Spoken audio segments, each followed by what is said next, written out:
Welcome, everybody. We are the Pinstripe Chronicles, and we are coming to you live from Northeast Streaming Sports and on YouTube. And I am Tats. I'm here with Rob and Donald, as always. And the Yankees just had an embarrassing doubleheader yesterday. The first game they should have won. The second game was almost in hand until just the end of the inning. The late innings, it kind of got away from them a little bit with their bats. And the thing that I keep going back to is why this team just keeps continuing to give fits to the Yankees and why the Yankees just continue to crumble against this team. And I seriously cannot wrap my head around why the Astros have our numbers so well. Have you guys been able to figure anything out of why the Yankees continue to fail against the Astros? Well, I'd like to address the fact that we kind of played with a losing hand yesterday with the lineups. Game one, you sit Giancarlo Stanton fresh off All-Star MVP. You know, his tail's up. He's ready to rock and roll, and you sit him. He'd already had 3 days off prior, plus the final game, the final Red Sox game. He sat that as well, so he had like 4 days off. What the hell is he doing sitting in game one? You could have put him you could have had him as a DH if you didn't want him to overextend himself over the two games. So that was the first one that was a problem because we couldn't scratch together any hits in game one. So that was a joke. Game two, right? You've already lost game one, so you really need to put together a lineup which is representative against this Astros team. And what do? You said DJ LeMahieu, who's absolutely on fire, right? He's batting 281. He was batting like 250 something just 2 weeks ago. Now he's up to 281 because he was hitting basically every single time. And you sit him for no apparent reason. Then you sit Rizzo, and that's half your order gone. You're playing guys like LeCastro and stuff, and Higashioka, and absolutely no disrespect to LeCastro. He's done a really good job as a Yankee, but he should not be playing against the Astros. No. So that was you're playing with a losing hand, and we're not even getting to the fact that Domingo Germán, who hadn't pitched since last year, suddenly gets a spot start. Why? Where's Clark Schmidt? Where's JP Sears? Why couldn't JP Sears have started? He's better than Germán right now.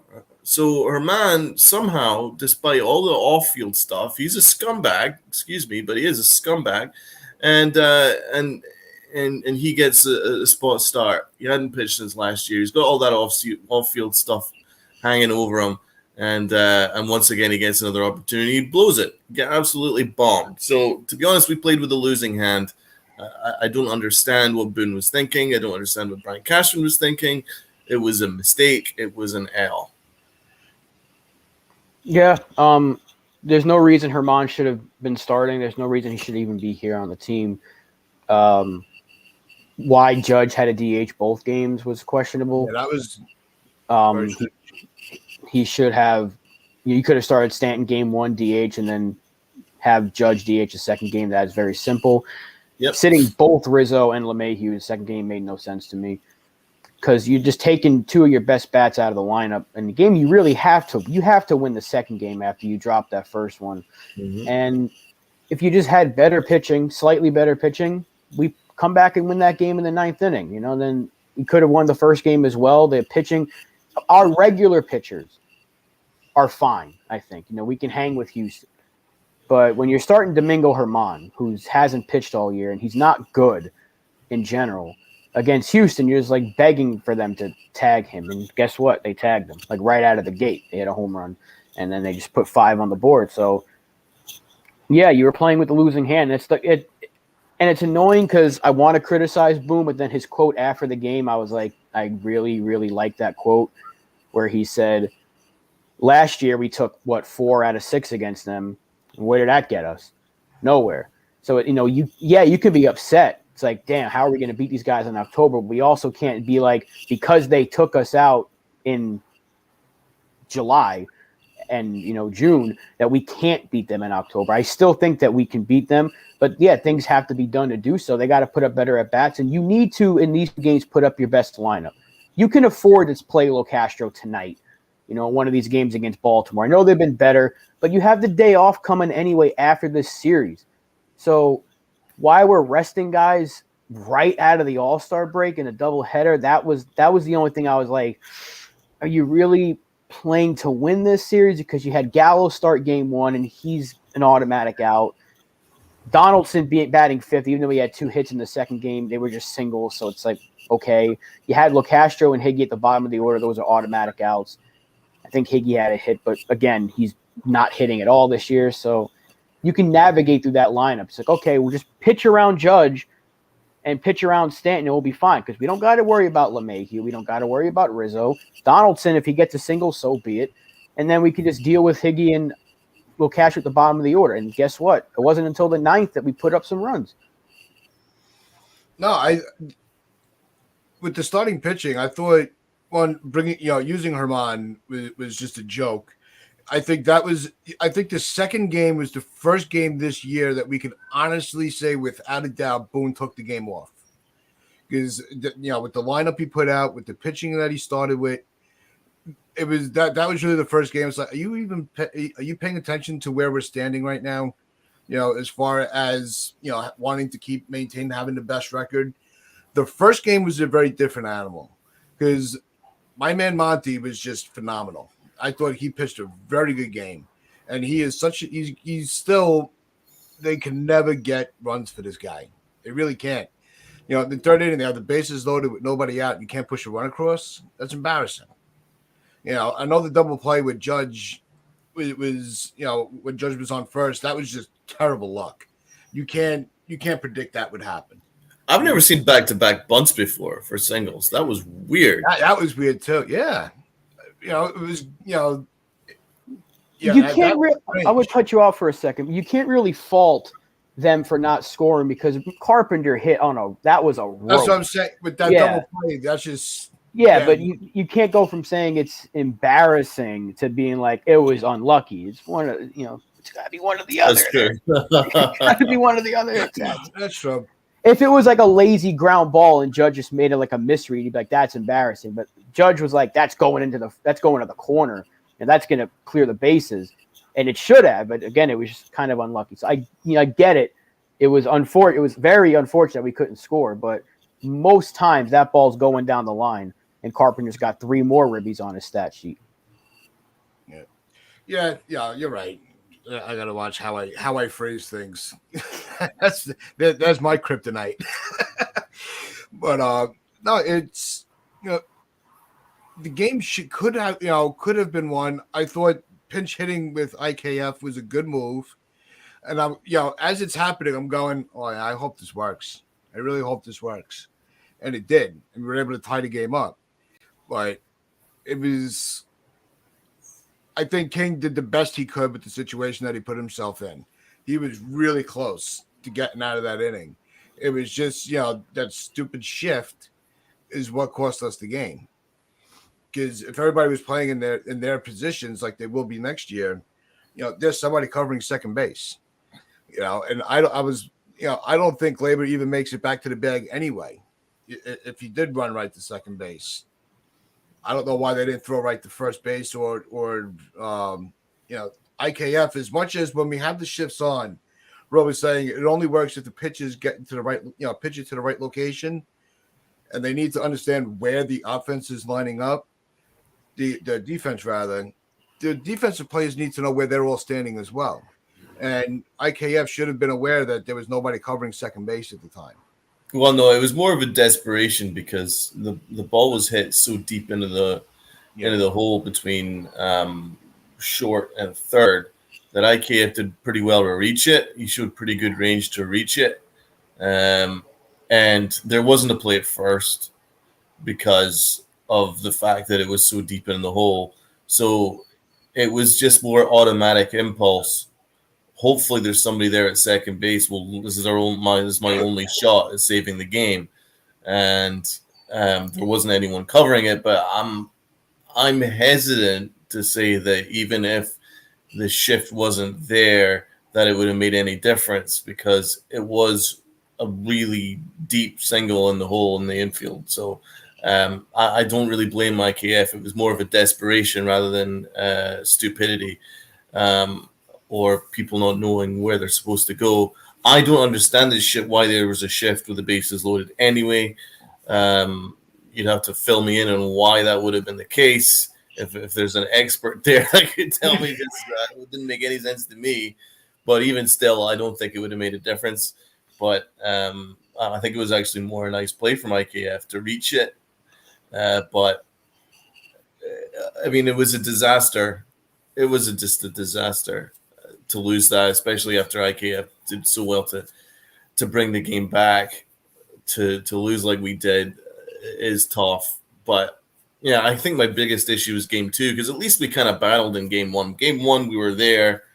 Even though we were outplayed for the majority of it, we did come back in the 9th inning, and we scrapped and we battled, and just didn't happen. But game 2 was a punt with that lineup and Herman. Yeah, I can't believe Herman is. I mean, out of the bullpen, he's better. I don't know why you're starting him, especially he hasn't pitched all year. He's only had a few handful of rehab starts, and those are against minor league teams. You're throwing him out there against Houston.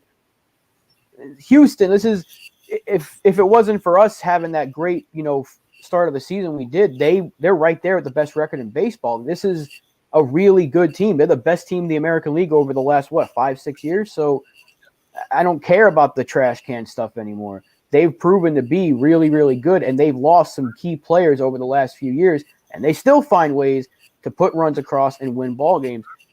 Why you're starting Domingo Herman in that game, I'm scratching my head. I don't know why he's there. And if you want to take some positive spins on this series, Loaizaga had a clean inning, I think. Even Chapman pitched a scoreless inning. So, I guess there's some positives you can look at there. That at least Judge hit a bomb, that made it something interesting. And Carpenter hits a double play to end the game, but they were scrapping towards the end, even down 5. You're like, are they actually going to do this? So there's some fight still in a game that looked like it was just done for the entire, the first 3 innings, 5-0. And you're like, this is over. And then they make it 5-2, and then it's 7-2, and you're like, it's over. And it's 7-5, and Glaber gets on. You're like, oh my God, they're going to do it again, and it just didn't happen. But it's just what it should do. It really should open Cashman's eyes and say, I need to get a bat. Yeah, I need to get a bat, and I need to get another starter, because I cannot be starting Domingo Herman in a playoff chase. No. Well, let's get Spencer on. Spencer, how are you today? Thanks for hanging out with us. Hey guys, what's up? So I'm having some sound issues. I don't know if you can hear me. yes, we can. Yep, we're good. So, what did you think went right, and what do you think went wrong with the doubleheader yesterday?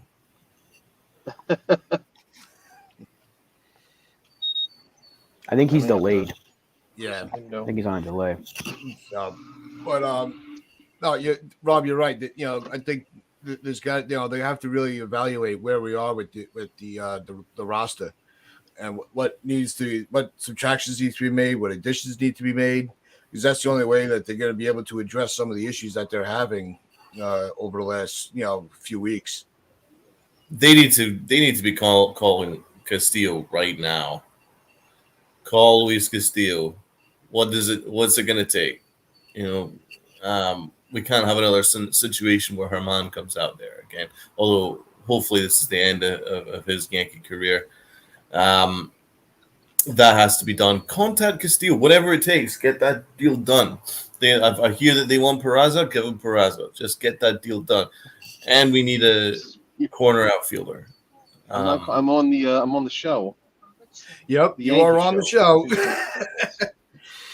And we need a corner outfielder, as Rob says. And I would do this urgently. I wouldn't wait to the deadline. I can't hear. So Yeah, but I wouldn't do that. I wouldn't wait to the deadline to do that. I'd be fairly urgent, especially this Joey Gallo situation. The guy's batting 160. Yeah, I don't. I think that it's come to a situation where you can't wait for the deadline. You know, it's close enough where you know what your needs are. Teams that are looking to make moves know who they're looking to get, move on from and what they want in return for them. So you can start making those phone calls now. You don't have to wait until midnight of the deadline to make that phone call. Nor should any team be doing that. We've seen Cashman do that before because even last year we got Gallo like a week or so before the deadline. It was like maybe 5 days or whatever before the deadline, and then we got Rizzo the day of. So if he's making multiple trades, he's probably going to make one within the next few days. And then probably the day of the deadline or the day before, he's going to make another if he feels like it's out there. So, I mean, there's options. It could be Castillo. Maybe he tries to get a complete package for Laureano and Montas now that Montas is healthy again. There's options, and he has to go and get them because the current roster as constructed can compete with Houston but can't beat Houston, I don't think they can in a best-of-7 series. It would be close. They might take them to 6 or 7, but I think Houston has that slight edge over us where they can get that big hit, especially at their park, and we can't hit there.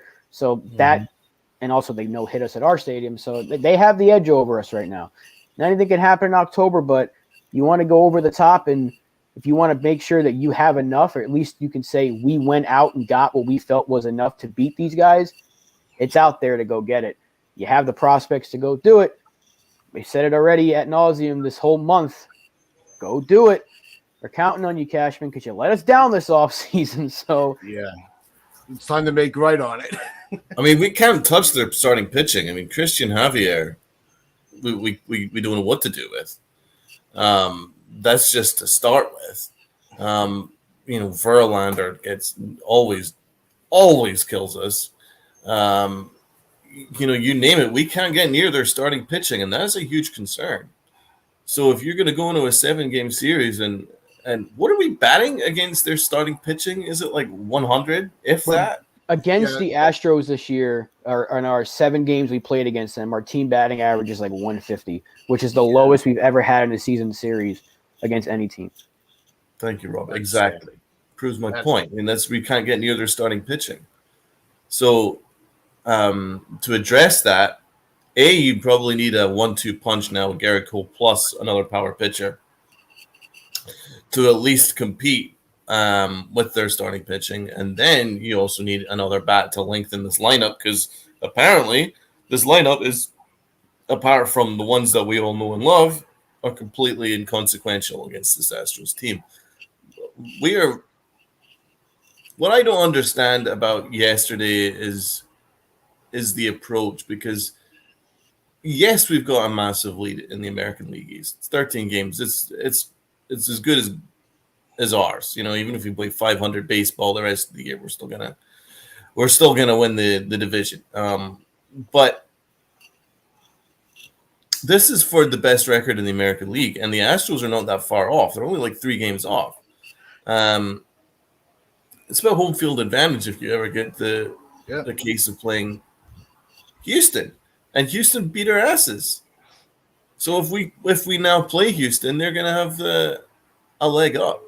So I don't really like how that worked. I think that they easily could have taken players off against the Orioles. It wouldn't have made a big difference. But the Astros, I think that their approach was all wrong. It really kind of played us in the back foot. And if anybody watched the Derek Jeter documentary, you play to win. Every single day, you play to win, as Derek Jeter would say. And then you want to have a case where the opposition feel like they've lost even before they've taken the field. And that's what the Derek Jeter Yankees had, this mentality and this belief and this fear factor. This fear factor, the Astros don't fear us at all. No. In fact, they rub their hands. They're like, yeah, great, we're playing the Yankees. We can beat their asses again. Yeah, and that's the problem is they are too comfortable playing against us. Yep. And I was talking to my son earlier this morning, and I had said, it's almost like, I want to call it like the twin syndrome. The Twins just cannot figure us out, no matter what their roster looks like through all these years, and it's almost like, we're the Twins version for the Astros, where the Astros just have our number, no matter what the roster looks like, no matter who they're putting out there. They're figuring out a way to just keep us just that one step below. And that's where Cashman's going to have his hands full this trade deadline, because you need to reverse that. Yeah, and the reason why I keep saying he must go and do it is because Houston's going to be active too. Yeah. Houston's looking to add. They could go get Benintendi because they can use an outfielder. They're always looking for improvements to their roster. They went out and got Verlander when he was available that year, and look what it did for them. So they're always looking to improve. Yeah, they got Cole when we didn't want to give up Clint Frazier. So I just don't want to see Cashman prospect hug, because he's given up prospects in the past, but we've also just found out that it was Justice Sheffield that was holding up the Manny Machado trade. They didn't want to give up Justice Sheffield. We could have had Machado that year. And you wonder if things would have went a little bit differently in that series against Boston with Machado in the lineup. So, I mean, we've seen it in the past where prospect hugging sometimes works, but a lot of the times it doesn't. So this is not even about Soto, because I'm not even talking about going out and getting Soto. I'm talking about getting an Ian Happ or a Castillo, because you can make those moves and still have your top prospect. Like 2 of your top 3 guys are still going to be left over. Whereas, by the way, John Heyman just put out an article this morning. Both the Yankees and Mets will not give up their top 3 prospects for Juan Soto. So if anyone's going to say that Steve Cohen's going to do something that George Steinbrenner would have done, that's apparently not going to happen. No one wants to give up their top 3, even for a guy like Soto. It's a different era of baseball. Yeah. Because players are developing so much quicker now that GMs are a little more hesitant. Now, will a team go out and give him a huge package for Soto? Probably, but just saying, you don't have to give up. Not everyone's going to be racing for Soto. There are still other options out there, and you can keep. If Volpe and Dominguez are untouchable, you can still go get Castillo and Happ and keep those top 2 guys at the top of your prospect list. So do it, Cashman. Soto, I don't think is as much as he would be a plus to get at the deadline. I still think it's going to be an off-season move because of what they're asking for. I think they overpriced themselves before the negotiations even started with teams. So I don't think overpriced is a fair way of putting it, though. I mean, this is a generational talent. Juan Soto is one of the premier players in all of baseball. He's in his prime. If they're commanding top prospects, it's within the rights to do so. This is a generational player that has hit the market, and they deserve to get a huge return for that. I mean, this is not any old Joe. We're talking about Juan Soto, for God's sake. So I don't think they overpriced themselves at all. They're trying to get the best players in return for their ball club, not just to make the Yankees better. Yeah, and that's why it really makes it even worse that we didn't acquire anybody in the offseason as far as, to enhance the pitching staff. Not that the pitching staff has been terrible, but it was emphasized the need for pitching more yesterday when you're starting, somebody that none of us can stand. So it was they need to make that phone call, and I would call Oakland again. You could get something. I don't think Oakland's out of the conversation. I know all the focus right now is on Castillo, but Montas could be an asset too. So the options are there to lengthen the rotation. Because the other thing that really isn't discussed much is the fact that Cortez is already reaches the innings. This is the most innings he's ever pitched, and we're just coming out of the All-Star break. So how much are you going to push him? So the starting pitching has been incredible. We can all say that.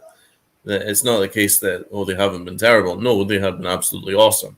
However, the question was Nasty Nestor has an innings limit because he's not pitched this much before. Severino hasn't pitched as a starter in about 2 years, and neither's Tyone. And now you're starting to see why that was an issue going into the season, because now once you've reached mid-season, now we're starting to question the starting rotation. So that's why they need to go get Castillo, Montas, whatever. But from what I hear, Castillo I think we're in the top 2 at the moment in the running for Castillo. So hopefully we get that done.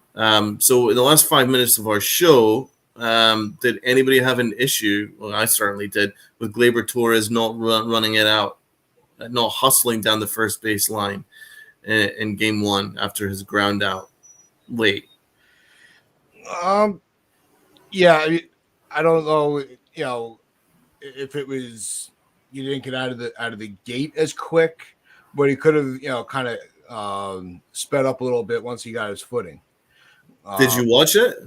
No, I only went by the audio because I work at night. Well, trust me, he didn't hustle. It was plain as sight. Rob? I don't want to blow it up into something that probably doesn't need to be talked about, because then we're getting back into 2021 Yankee category, but you don't like to see it because they've been so much better at that stuff this year, hustling at all times and just playing hard and giving it 100% all the time. So it was kind of like a really bad flashback to the year before and the year before that, where it's like, what are you doing? Just hustle. Because it wouldn't have made a difference really, I don't think, but at least you might force a bad throw. At least there's opportunities out there. So you just want to see them hustle, because yesterday was an all too familiar bad, like, flashback, because we tied the game, then Houston walks it off in the next inning. You got guys not hustling, and it's like, is this 2021 all over again? 2019 all over again? What are we doing here? That's why I brought it up, because it gave me a bad feeling. And then the lack of accountability in game 2, because Torres is right out there again. You want to make a statement to really nip that in the bud. I didn't like it at all, because when you see the fact that the first baseman caught the ball, Torres wasn't even in the picture. He didn't even, as soon as he hit that ball, he was so upset that he just kind of basically walked to first base. And that's a terrible look, because you don't know what can happen. A bubble can happen, anything. Even if you hustle, you don't know what can happen. Anything can happen in baseball. So it was just a lack of hustle, and I didn't like the fact that none of the reporters asked Boone about it afterwards, because these things matter, man. You have to hustle all the time. Again, as Derek Jeter says, you run hard every single time. You play your best every single time, because you don't know who's in the stands watching you. This could be the first time they've ever seen you. And to do that, really pissed me off. It's unacceptable. Yeah, you want to see more hustle. You just don't want to get those constant reminders of what was the last year and the year before. It was just too much of that. It was too much of just guys being kind of, I don't even want to say lazy, because Gleyber's been hustling his ass. He's been playing his ass off this year, but it's just like, don't do that again, because then you're gonna bring up conversations like this where I don't want to be too sour, because he did hit a home run in the second game. He's still swinging a really good bat. He still played really well all season, but you don't want to see that happen again. That's something that's rearing its ugly head that you should have left last year. That should have been left in last season and not brought back ever again. And here we are against a team like Houston getting swept in a doubleheader, and now we're, on top of losing, hey, this guy didn't hustle. It's all too familiar. Mm-hmm. And then you get the fans that couldn't tell you what a player on the team before 2017. So they have a lot of new fans, and they're annoying. But that's I think this is going to wrap things up for us today. Just enjoy your weekend. Make sure you check out our YouTube channel on Sunday for the Upper Deck Show with Chris and Lynn. You will enjoy it. This has been Pinstripe Chronicles on Northeast Streaming Sports, where your pinstripes are pride and play hard.